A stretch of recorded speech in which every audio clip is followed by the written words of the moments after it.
Scottish First Minister Nicola Sturgeon said the idea that the UK would bring Scotland to court over a second independence referendum is absurd.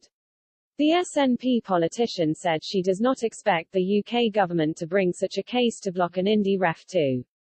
But she admitted she has not prepared for the possibility of it ending up in the courts if the UK brought a court case against Scottish independence.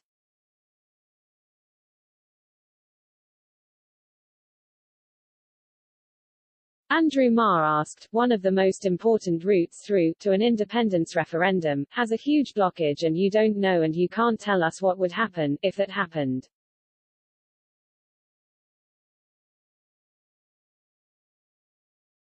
Sturgeon furiously replied, there is a fundamental issue of democracy at play here.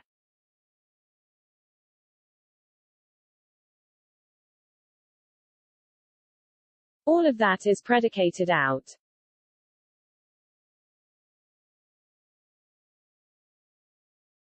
She hit back saying, I'm being asked to answer the question, what do you do if the UK government refused point blank to accept democracy?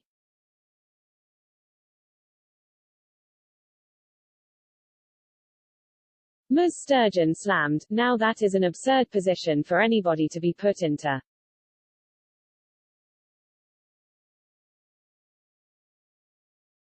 And the fact that I can't come up with a neat soundbite answer to that is not actually some reason to criticize me.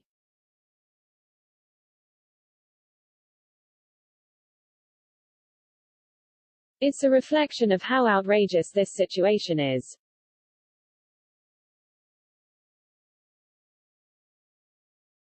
But she said she had not prepared plans if the UK did press forward in blocking her independence dreams in the courts.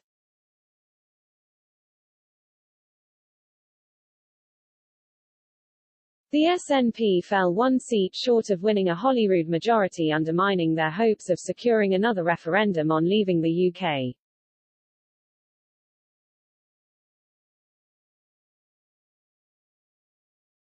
But as the Scottish Greens also support independence, there will still be a nationalist majority in the Scottish Parliament.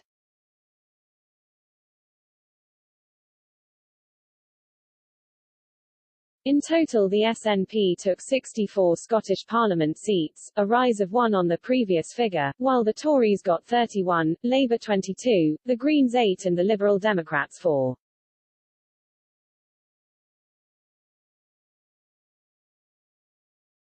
Combined, the three main unionist parties of the Tories, Labour and Liberal Democrats took more constituency votes than their nationalist rivals.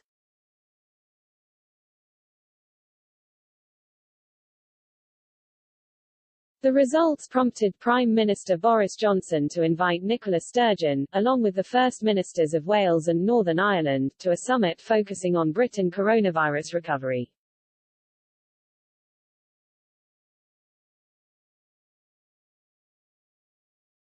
The summit, titled Team UK, will seek to form a collective response to getting the Union out of the pandemic and on the road to a collaborative recovery.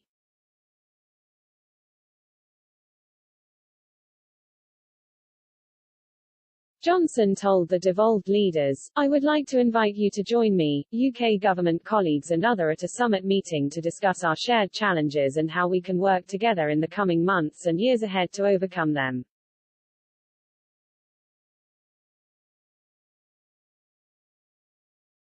We will all have our own perspectives and ideas, and we will not always agree, but I am confident that by learning from each other we will be able to build back better.